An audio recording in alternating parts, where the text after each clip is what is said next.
ಬೆಂಗಳೂರಿನಲ್ಲಿ ರಾಮಲಿಂಗಾರೆಡ್ಡಿ ಬೆಂಬಲಿಗರ ಜೊತೆ ಸಭೆಯನ್ನ ನಡೆಸ್ತಾ ಇದ್ದಾರೆ. ಜಯನಗರ ಕ್ಷೇತ್ರದ ಕಾಂಗ್ರೆಸ್ ಕಾರ್ಯಕರ್ತರ ಜೊತೆ ಸಭೆಯನ್ನ ಮಾಡ್ತಾ ಇದ್ದಾರೆ. ಕ್ಷೇತ್ರದ ಕಾರ್ಯಕರ್ತರು ಹಾಗೂ ಬ್ಲಾಕ್ ಕಾಂಗ್ರೆಸ್ ಅಧ್ಯಕ್ಷರು ಈ ಸಭೆಯಲ್ಲಿ ಭಾಗಿಯಾಗಿದ್ದಾರೆ. ಜಯನಗರ ಕ್ಷೇತ್ರದ ಕಾಂಗ್ರೆಸ್ ಕಾರ್ಯಕರ್ತರ ಸಭೆಯಲ್ಲಿ ಈಗ ಏನೇನು ಪ್ರಮುಖವಾದಂತಹ ನಿರ್ಧಾರಕ್ಕೆ ಬರ್ತಾರೆ ಅನ್ನೋದು ಸಾಕಷ್ಟು ಕುತೂಹಲಕ್ಕೆ ಕಾರಣ ಆಗಿದೆ. ಯಾಕೆಂದ್ರೆ ಸಚಿವ ಸ್ಥಾನ ಕೈತಪ್ಪಿರೋದಕ್ಕೆ ಅಸಮಾಧಾನಗೊಂಡಿದ್ದಾರೆ. ಬೆಂಗಳೂರಿನಲ್ಲಿ ಈಗ ರಾಮಲಿಂಗಾರೆಡ್ಡಿ ತಮ್ಮ ಬೆಂಬಲಿಗರ ಜೊತೆ ಸಭೆಯನ್ನ ಮಾಡ್ತಾ ಇದ್ದಾರೆ. ಮಹಿಳಾ ಕಾರ್ಯಕರ್ತರು ಕೂಡ ಭಾಗಿಯಾಗಿದ್ದಾರೆ ಬೆಂಗಳೂರಿನಲ್ಲಿ ಈ ಒಂದು ಸಭೆಯಲ್ಲಿ. ಜೊತೆಗೆ ಮಾಜಿ ಕಾರ್ಪೊರೇಟರ್ಸ್ ಕೂಡ ಭಾಗಿಯಾಗಿದ್ದಾರೆ. ಇನ್ನು ರಾಮಲಿಂಗಾರೆಡ್ಡಿಗೆ ಸಚಿವ ಸ್ಥಾನ ನೀಡಬೇಕು ಅನ್ನುವಂತ ಒತ್ತಾಯವನ್ನ ಕಾರ್ಯಕರ್ತರು ಈಗಾಗಲೇ ಮಾಡ್ತಾ ಇದ್ದಾರೆ. ಹೈಕಮಾಂಡ್ಗೆ ಮನವಿ ಮಾಡೋದಕ್ಕೆ ತೀರ್ಮಾನ ತೆಗೆದುಕೊಳ್ಳೋ ಸಾಧ್ಯತೆ ಕಂಡು ಬರ್ತಾ ಇದೆ. ರಾಮಲಿಂಗಾರೆಡ್ಡಿಗೆ ಸಚಿವ ಸ್ಥಾನ ನೀಡಬೇಕು ಅನ್ನುವಂತ ಒತ್ತಾಯವನ್ನ ಇಲ್ಲಿ ಕಾಂಗ್ರೆಸ್ ಕಾರ್ಯಕರ್ತರು ಕೂಡ ಮಾಡ್ತಾ ಇದ್ದಾರೆ. ರಾಮಲಿಂಗಾರೆಡ್ಡಿಗೆ ಸೂಕ್ತ ಸ್ಥಾನಮಾನ ನೀಡುವಂತೆ ಮನವಿಯನ್ನ ಮಾಡಿಕೊಳ್ತೀವಿ ಅಂತ ಕಾರ್ಯಕರ್ತರು ಹೇಳ್ತಾ ಇದ್ದಾರೆ. ಹೈಕಮಾಂಡ್ಗೆ ಮನವಿ ಮಾಡಿಕೊಳ್ಳುವಂತ ತೀರ್ಮಾನಕ್ಕೆ ಬಂದಿದ್ದಾರೆ ಅಂತ ಹೇಳಲಾಗ್ತಾ ಇದೆ. ಸಚಿವ ಸ್ಥಾನವನ್ನ ನೀಡಬೇಕು, ಇಲ್ಲದೇ ಇದ್ರೆ ಪಕ್ಷದಲ್ಲಿ ಸೂಕ್ತ ಸ್ಥಾನಮಾನ ನೀಡಬೇಕು ಅನ್ನುವಂತ ಮನವಿ ಮಾಡಿಕೊಳ್ತೀವಿ ಅಂತ ಕಾರ್ಯಕರ್ತರು ಹೇಳ್ತಾ ಇದ್ದಾರೆ. ಬೆಂಗಳೂರಿನಲ್ಲಿ ರಾಮಲಿಂಗಾರೆಡ್ಡಿ ತಮ್ಮ ಬೆಂಬಲಿಗರ ಜೊತೆ ಸಭೆಯನ್ನ ನಡೆಸ್ತಾ ಇದ್ದಾರೆ.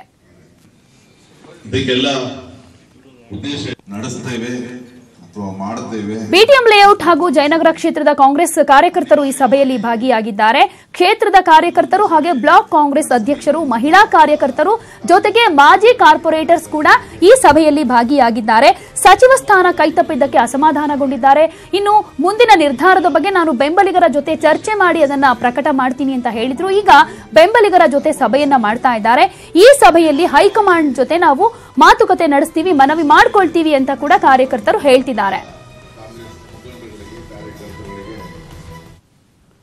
ಸಚಿವ ಸ್ಥಾನ ಸಿಗದಿದ್ದಕ್ಕೆ ರಾಮಲಿಂಗಾರೆಡ್ಡಿ ಬೇಸರವನ್ನ ವ್ಯಕ್ತಪಡಿಸ್ತಾ ಇದ್ದಾರೆ. ಕಾಂಗ್ರೆಸ್ನ ಕಟ್ಟಾಳು ರಾಮಲಿಂಗಾರೆಡ್ಡಿಗೆ ಈಗ ಬಿಜೆಪಿ ಗಾಳ ಹಾಕುವ ಪ್ರಯತ್ನವನ್ನ ಮಾಡುತ್ತಾ ರಾಮಲಿಂಗಾರೆಡ್ಡಿಯ ಜೊತೆ ಬಿಜೆಪಿ ಶಾಸಕರು ಮಾತುಕತೆಯನ್ನ ನಡೆಸಿದ್ದಾರಂತೆ. ಯಾಕಂದ್ರೆ ಈಗ ಅಸಮಾಧಾನಕ್ಕೆ ಒಳಗಾಗಿದ್ದಾರೆ. ಈಗ ನಾವು ಬೇಳೆ ಬೇಯಿಸಿಕೊಳ್ಳಬಹುದು ಅನ್ನುವಂತ ಪ್ರಯತ್ನಕ್ಕೆ ಬಿಜೆಪಿ ಕೈ ಹಾಕ್ತಾ ಇದೆ. ಈಗಾಗಲೇ ಕೆಲವು ಶಾಸಕರು ರಾಮಲಿಂಗಾರೆಡ್ಡಿ ಜೊತೆ ಮಾತುಕತೆಯನ್ನ ಕೂಡ ನಡೆಸಿದ್ದಾರೆ.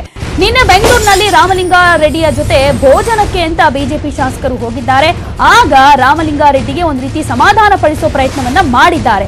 ಬಿಜೆಪಿ ಶಾಸಕ ಸತೀಶ್ ರೆಡ್ಡಿ ಹಾಗೂ ಕೃಷ್ಣಪ್ಪ ರಾಮಲಿಂಗಾರೆಡ್ಡಿಯನ್ನ ಭೇಟಿ ಮಾಡಿ ಅವರನ್ನ ಸಮಾಧಾನ ಪಡಿಸಿದ್ದಾರೆ, ಮಾತುಕತೆಯನ್ನ ನಡೆಸಿದ್ದಾರೆ. ರಾಮಲಿಂಗಾರೆಡ್ಡಿ ಪುತ್ರಿ ಸೌಮ್ಯಾ ರೆಡ್ಡಿ ಜೊತೆಗೂ ಕೂಡ ಚರ್ಚೆ ಮಾಡಿದ್ದಾರೆ. ಮೊದಲ ಹಂತದಲ್ಲಿ ಸೌಮ್ಯಾ ರೆಡ್ಡಿಗೆ ಇವರು ಆಹ್ವಾನವನ್ನ ಕೊಟ್ಟಿದ್ದಾರೆ ಅಂತ ಹೇಳಲಾಗ್ತಾ ಇದೆ.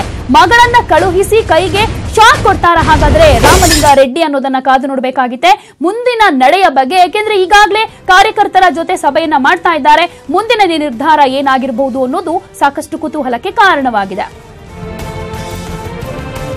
ಈ ವಿಚಾರವಾಗಿ ಮತ್ತಷ್ಟು ಮಾಹಿತಿಯನ್ನ ನಮ್ಮ ರಿಪೋರ್ಟರ್ ಶ್ರೀನಿವಾಸ್ ಹಳಕಟ್ಟಿ ಕೊಡ್ತಾರೆ. ಶ್ರೀನಿವಾಸ್, ರಾಮಲಿಂಗಾರೆಡ್ಡಿ ಅವರು ಅಸಮಾಧಾನಗೊಂಡಿದ್ದಾರೆ.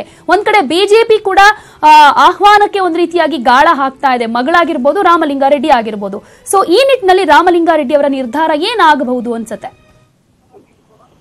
ಪ್ರತಿಮಾ, ಸಚಿವ ಸ್ಥಾನ ಸಿಗದೆ ಹೋಗಿದ್ದಕ್ಕೆ ಸಾಕಷ್ಟು ಒಂದು ಕಾಂಗ್ರೆಸ್ನ ಹಿರಿಯ ಮುಖಂಡರು ಸೇರಿದಂತೆ ಶಾಸಕರು ಬಂಡಾಯ ಎದ್ದಿದ್ದಾರೆ.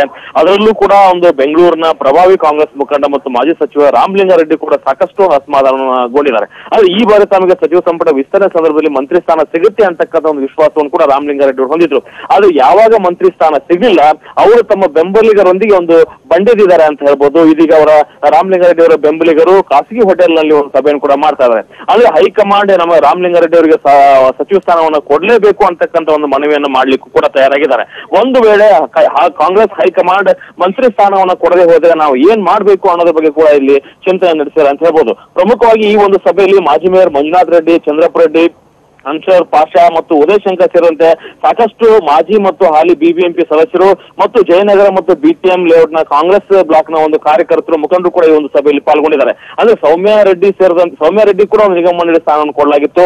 ಆದ್ರೆ ಅಂತಿಮವಾಗಿ ತಮ್ಮ ತಂದೆಗೆ ಯಾವಾಗ ಮಂತ್ರಿ ಸ್ಥಾನ ಸಿಗಲಿಲ್ಲ, ಹೀಗಾಗಿ ನಮಗೆ ಸಂಸದೀಯ ಕಾರ್ಯದರ್ಶಿ ಸ್ಥಾನ ಬೇಡ ಅಂತಕ್ಕಂಥ ಒಂದು ಸಂದೇಶವನ್ನ, ಒಂದು ಪತ್ರವನ್ನು ಕೂಡ ಹೈಕಮಾಂಡ್ಗೆ ಬರೆದಿದ್ರು. ಹೀಗಾಗಿ ರಾಮಲಿಂಗಾರೆಡ್ಡಿ ಅವರ ನಡೆ ಕೂಡ ಒಂದು ಬಹಳ ಕುತೂಹಲ ಮೂಡಿಸಿದೆ ಅಂತ ಹೇಳ್ಬೋದು. ಅಷ್ಟೇ ಅಲ್ಲ, ರಾಮಲಿಂಗಾರೆಡ್ಡಿ ಅವರನ್ನು ಬಂಡಾಯವನ್ನೇ ಒಂದು ಪ್ಲಸ್ ಮಾಡ್ಕೊಳ್ಳಿ ಕೂಡ ಬಿಜೆಪಿ ನಾಯಕರು ಮುಂದಾಗಿದ್ದಾರೆ. ಆ ನಿಟ್ಟಿನಲ್ಲಿ ಬಿಜೆಪಿ ಶಾಸಕ ಆಗಿರ್ತಕ್ಕಂಥ ಸತೀಶ್ ರೆಡ್ಡಿ ಆಗಿರ್ಬೋದು ಮತ್ತು ಕೃಷ್ಣಪ್ಪ ಆಗಿರ್ಬೋದು ರಾಮಲಿಂಗಾರೆಡ್ಡಿ ಜೊತೆ ಮತ್ತು ಸೌಮ್ಯ ರೆಡ್ಡಿ ಜೊತೆಗೆ ಮಾತುಕತೆಯನ್ನು ಕೂಡ ನಡೆಸಿದ್ದಾರೆ ಅಂತಕ್ಕಂಥ ಮಾಹಿತಿ ಕೂಡ ಲಭ್ಯವಾಗಿದೆ. ಧನ್ಯವಾದ ಶ್ರೀನಿವಾಸ್ ಹಳಕಟ್ಟಿ.